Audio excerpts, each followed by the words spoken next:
Hello everyone. फिर से आप लोगों के सामने एक नई कहानी के साथ हाजिर हो गया हूँ। आज के कहानी में होता यूँ है, एक लड़की जो 16-17 साल की होती है, तब से उस लड़की का जो है कदम बहकने लगती है। यानी किसी लड़के के साथ उसके रिश्ता बनने लगता है। पहले तो नज़रें टकराई, फिर दोनों में बातचीत हुई, फिर दोनों एक दूसरे से मिलने लगे। अब ये सारी बात जब उस लड़की के परिवार को पता चलता है तो लड़के के परिवार में रोकना चाहा, हर बात पे टोका करते थे। आखिरकार ऐसा होता है, उस लड़की को घर से निकालने पर पाबंदी लग जाती है। लेकिन लड़की फिर भी उससे मिलता और घर पे बुलाने लगी। और इस हिसाब से बुलाती थी क्योंकि घर घर से वो बाहर नहीं जाती थी, उस लड़के को वो घर पे ही बुलाने लगती थी। घर वाले ना देख ले इसके लिए लड़की पूरा परिवार को रात को खाने के वक्त खाने में कुछ नशीली दवा मिला देते थे, जिसको उस खाने को खाने के बाद पूरा परिवार के लोग गहरी नींद में सो जाते। फिर अपने आशिक को बुलाती और ये लोग घंटों घंटों उस घर के अंदर टाइम पास करते, संबंध बनाते, यानी नाजायज रिश्ता ये लोग कायम करते। वही सब सिलसिला चल रहा था। लेकिन एक दिन भाई की नज़र पड़ते हैं। भाई देखने के बाद मारते हैं, पीटते हैं। अब दूसरा ही दिन ये लोग तय कर लेते हैं, पूरा परिवार को जब इस बारे में पता चलते हैं तो ये लोग तय कर लेते हैं ये लड़की बदनाम करके ही छोड़ेगी, तो उससे अच्छा इस लड़की की शादी करवा देते हैं। अब लड़की की जो है शादी तो कर देते हैं, जल्द से जल्द एक अच्छा लड़का भी मिल जाता है। सिंपल सा लड़का है, अच्छा खासा सब कुछ है, देखभाल करके अब उस लड़की की शादी जो उस लड़के से हो जाती है, करवा देते हैं। लेकिन शादी करवाने के बाद भी ये लड़की बाज नहीं आती। लड़की अपने ससुराल जाके 2-4 दिन तो सही चला, लेकिन उसके बाद अब लड़की फिर से वही घिनौना हरकत करने लगी जो अपने परिवार के साथ मायके रह के जो कर रही थी। अपने पिता माँ भाई जो भी परिवार में लोग थे, अब वही फार्मूला जो है अपने ससुराल में भी इस्तेमाल करने लगे। फिर ससुराल में भी उस आशिक को बुलाने लगे और उससे संबंध बनाने लगे। लेकिन ससुराल वाले को भी भनक लग जाती है। जब भनक लगती है, रोकने की कोशिश करता है, तब ये लड़की एक खौफनाक प्लान को रच डलती है अपने ही आशिक के साथ मिलकर। और आपको जानकर हैरानी होगी, वो खौफनाक जो साजिश है उसमें किसी का जान चली जाती है। जान तो जाती है, उसके बाद बहुत इन्वेस्टिगेशन होती है, करीब 10-12 दिन लग जाता है इस केस का खुलासा होने में। जब खुलासा होती है, जो सच्चाई सामने आता है, इसे सुनने के बाद हर कोई सोचने पर मजबूर हो रहा है, जो आखिर इस लड़की जो अपने ही हाथों में अपनी सुहाग को मिटा डाली। क्योंकि इस लड़की ने खुद अपने हाथों से अपने पति का गला रेता था, गला काटा था। तो आज इसी केस के बारे में बताऊंगा, इसी मामले के बारे में बताऊंगा, आपको ये भी बताऊंगा, पूरा डिटेल में बताऊंगा जी ये मामला कहाँ का है और कब का है। तो फिर चलिए जानते हैं पूरा घटना आखिर क्या है। तो जैसे कि मैं बता रहा था, आज का कहानी जो है उत्तर प्रदेश का फिरोजाबाद का है। फिरोजाबाद जिला है और इसी जिला के अंदर एक सिटी लगता है ईटा। और इसी ईटा के अंदर एक गांव में सोनीलाल के परिवार में 3 लड़का होता है, 3 बेटा 2 बेटी। अब इसमें से सोनीलाल के जो है एक बेटा और एक बेटी की शादी हो चुकी थी। जो बड़ा वाला बेटा है सोनीलाल का, शादी हो जाने के बाद वो अपनी पत्नी के साथ पंजाब में चले गए थे। क्योंकि पंजाब में सोनीलाल का बड़ा बेटा जो है पहले से ही काम कर रहे थे। अब शादी के बाद भी पत्नी के साथ वो पंजाब चले जाते हैं और वहीं कामकाज करते हैं, वहीं रहते हैं। कभी कभार घर आते जैसे आमतौर पे होता है। एक बेटी की शादी हो जाती है। अब बचता है 2 बेटा और 1 बेटी। अब जो सबसे छोटा वाला बेटा है और बेटी है यानी लड़की है, वो दोनों अभी पढ़ाई कर रहे थे। लेकिन जो बीच वाला बेटा है उसका नाम है संजू, जो 24 साल का होता है। अब सोनीलाल के परिवार में जो है पत्नी है, सोनीलाल के अलावा और बेटा बेटी के अलावा। पत्नी जो है दिन भर घर का काम काज किया करती है। लेकिन पत्नी की उम्र हो चुकी थी और सोनीलाल भी कहीं ना कहीं बुजुर्ग इंसान थे। इसीलिए सोचता है क्यों ना अब मेरे दूसरा बेटा संजू का भी शादी करवा दें। अगर संजू का शादी हो जाए तो मेरी पत्नी जो है इतनी मेहनत करती है, उसका थोड़ा हाथ बटा देगी और उससे थोड़ा काम काज हो जाएगी, तो घर का काम आसानी से हो जाएगा। इसीलिए अपने संजू का शादी करवाने के लिए, दूसरे बेटे का शादी करवाने के लिए अब सोनीलाल लड़की के तलाश करते हैं, यानी लड़की का रिश्ता ढूंढता है अपने बेटे के लिए। किसी रिश्तेदार से पता चलता है इसी ईटा में एक और जगह लगता है, उस जगह में एक परिवार रहा करते हैं, राम बाबू के परिवार। और राम बाबू के परिवार में एक लड़की है जिसकी नाम होती है गंगा। गंगा जो है उस टाइम 20 साल की होती है। अब उस जिस टाइम शादी की बात चल रही थी उस टाइम तो वो 18 साढ़े 18 साल की होती है। अब गंगा के बारे में जब बताया जाता है सोनीलाल के परिवार को, और यहाँ गंगा जो अपने राम बाबू के परिवार को बताया जाता है, और कहीं ना कहीं राम बाबू भी चाहता था जो बेटी की शादी हो जाए, बेटी जवान हो चुकी। अब दोनों परिवार में बातचीत होती है, सब कुछ देखा जाता है, लड़का क्या करता है नहीं करता है, तो पता चलता है लड़का सीधा सा सिंपल सा लड़का है और अपने पिता के साथ खेती बाड़ी में हाथ बटाता है। इनका ज़मीन बहुत ज़्यादा है सोनीलाल का। सब कुछ पता हो जाने के बाद तय हो जाता है, और तय के मुताबिक जो है इन दोनों को शादी के बंधन में बांधी जाती है, यानी गंगा और संजू की शादी हो जाती है। अब गंगा और संजू की शादी तो हो जाती है, सब कुछ ठीक ठाक चल रहा था। कुछ दिन बाद गंगा के जो भाई एक है, गंगा का एक भाई है जिनका नाम है टीटू। टीटू अपने बहन को लेने के लिए गंगा के ससुराल जाते हैं, यानी अपने जीजा के घर, संजू के घर जाते हैं।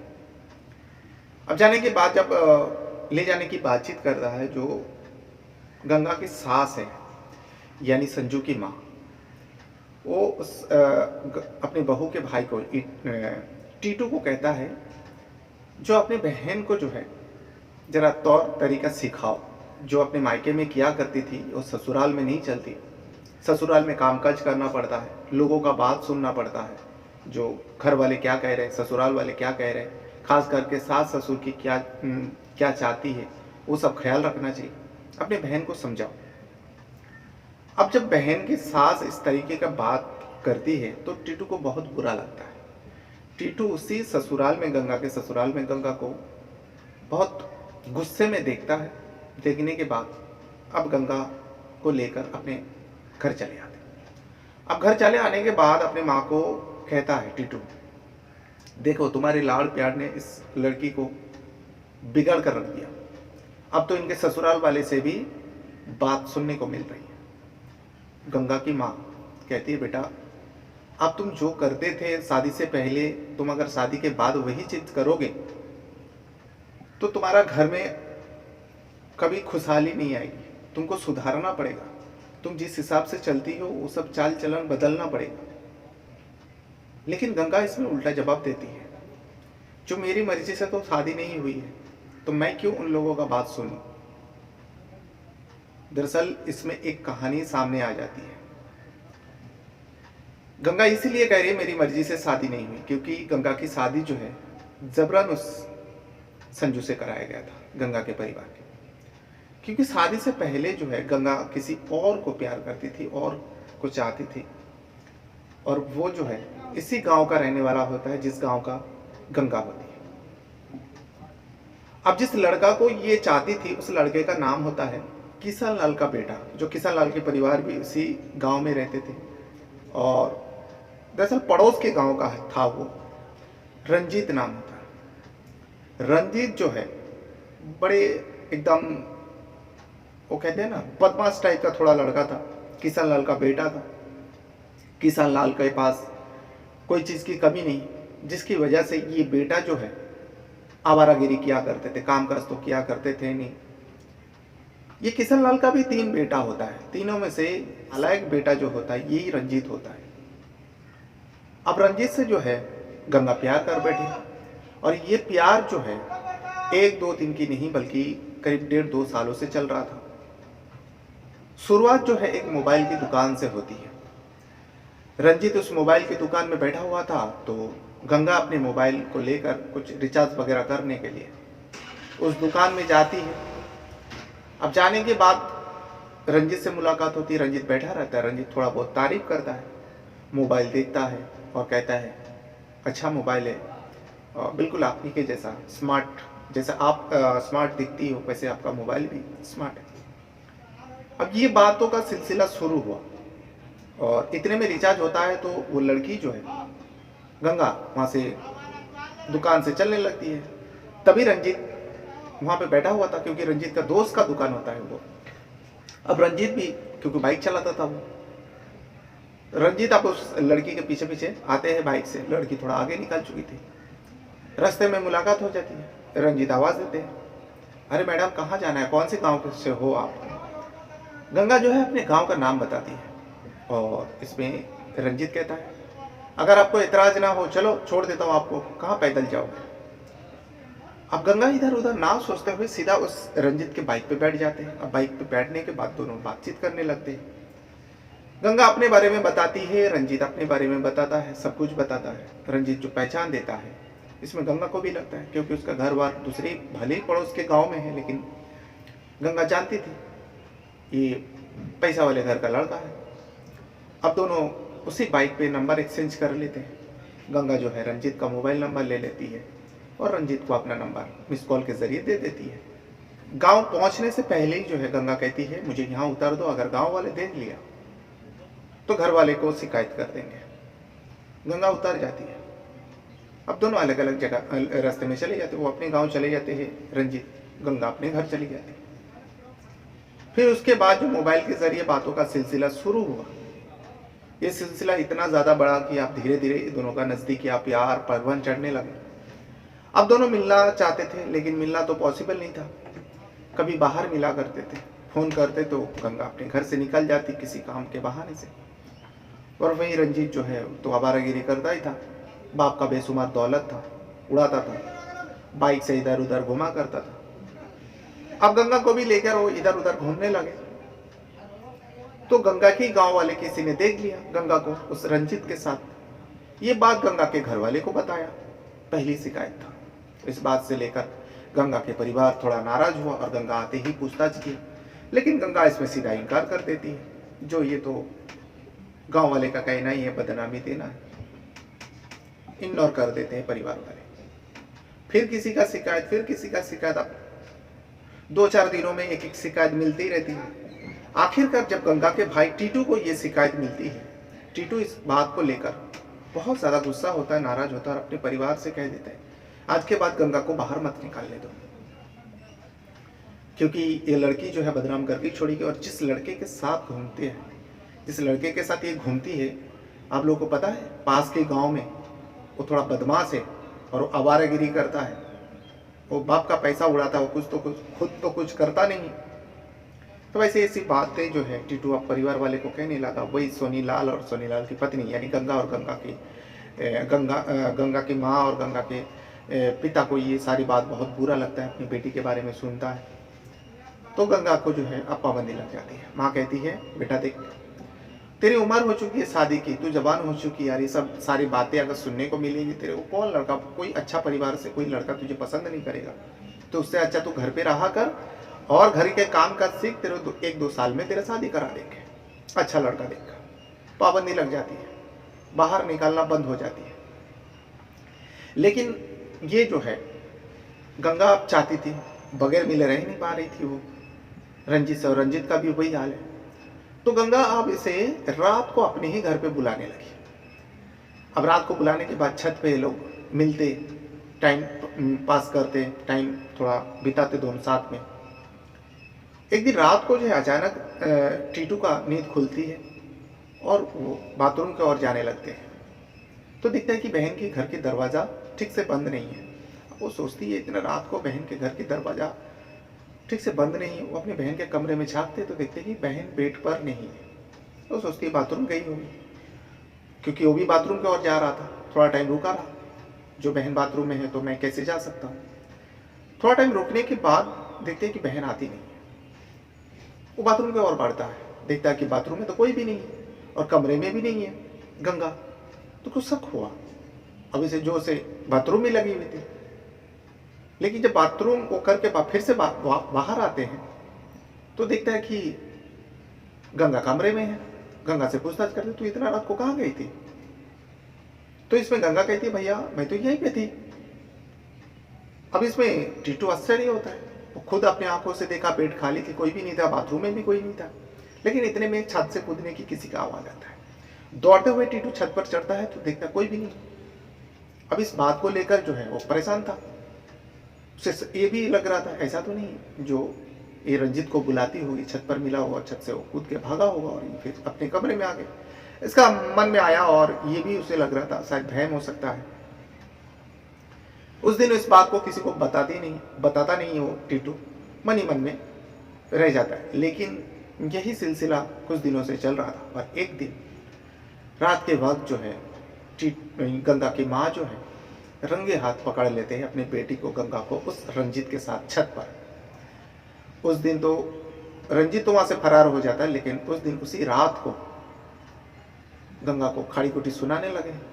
टीटू भी आ गया, टीटू का पिता भी आ गया, गंगा का पिता सोनीलाल, बल्कि राम बाबू भी आ गए।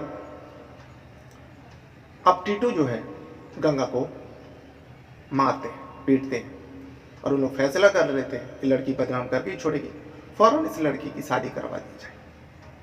अब उस लड़की के लिए तलाश होता है जो दूसरे ही गांव का इटा का ही रहने वाला सोनीलाल के परिवार का दूसरा बेटा संजू मिल जाता है, शादी कर देते हैं।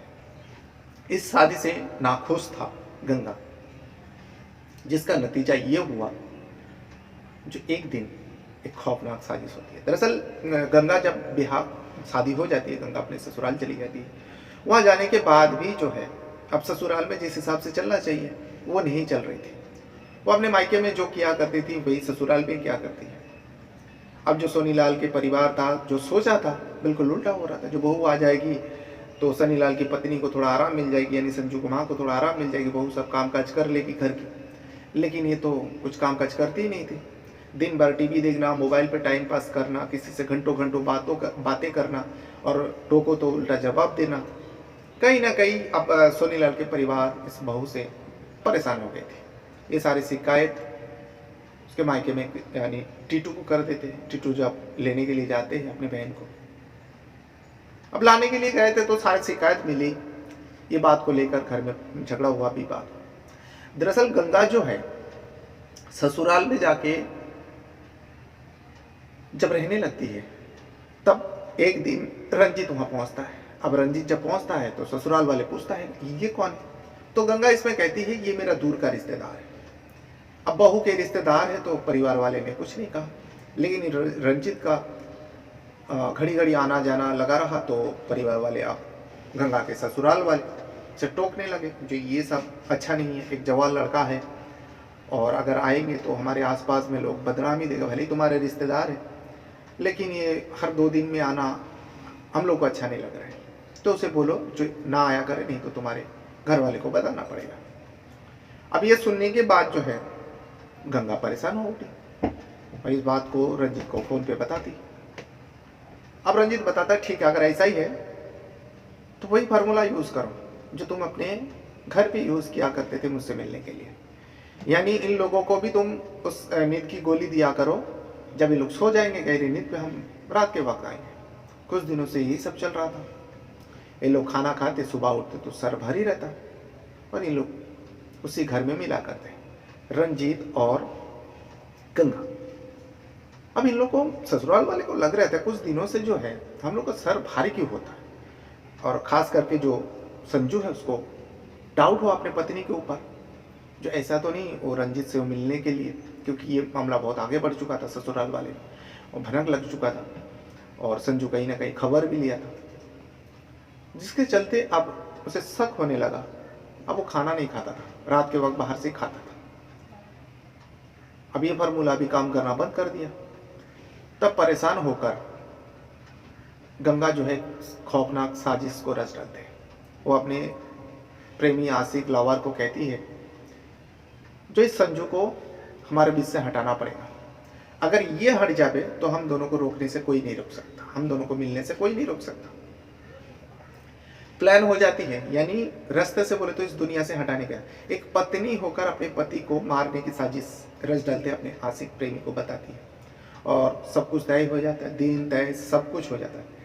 13 मई 2018 को इस काम को अंजाम देना था, लेकिन इस काम के लिए संजू को बाहर लेके जाना था। अब बाहर ले जाने के लिए गंगा अपने सास से कहती है, क्योंकि गंगा के तब तक 1.5 साल शादी हो चुकी थी।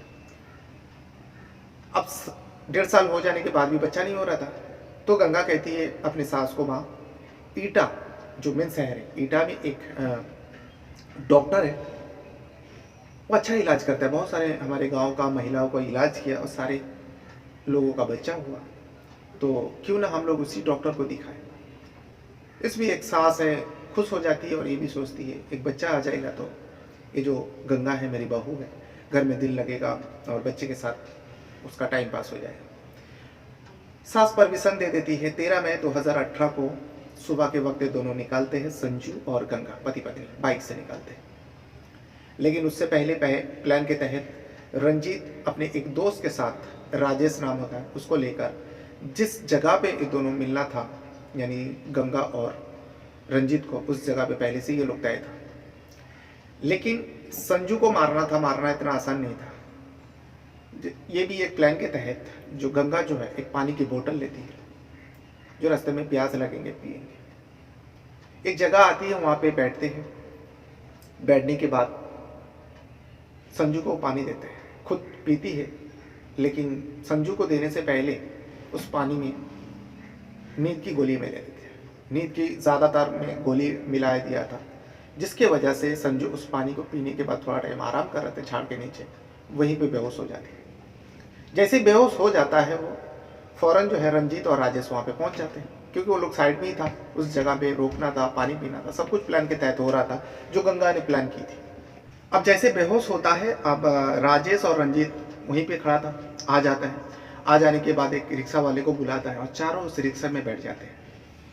उस बेहोशी का हालत में उस संजू को रिक्शा में डालते हैं। डालने के बाद एक सुनसान इलाका में जाता है, फिर वहाँ से ऑटो वाले को छोड़ देते हैं। अब चारों मिलकर उस संजू को, तीनों मिलकर घसीटते हुए वहाँ लेके जाते हैं। थोड़ा साइड में ले जाने के बाद एक फार्म हाउस आता है, जैन फार्म हाउस। उस फार्म हाउस के पास ले जाने के बाद गंगा खुद चाकू भी लेके गए थे अपने बैग पर, उस चाकू निकालते हैं और बेहोशी के हालत में वो जो पड़ा हुआ था संजू, उसी टाइम उसका गला रेत देती है, यानी गला काट देती है ये गंगा।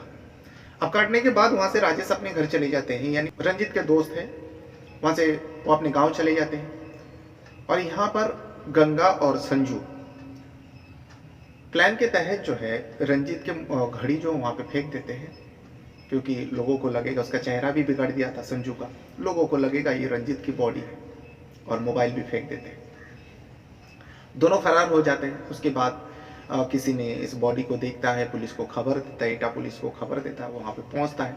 करीब करीब 5-6 दिन बीत जाता है और यहाँ पे घर वाला परेशान था, संजू के घर वाले भी परेशान था, सब जगह में खबर ले रहे थे। गंगा के परिवार को फ़ोन किया, बताया सारे ऐसा ऐसा है।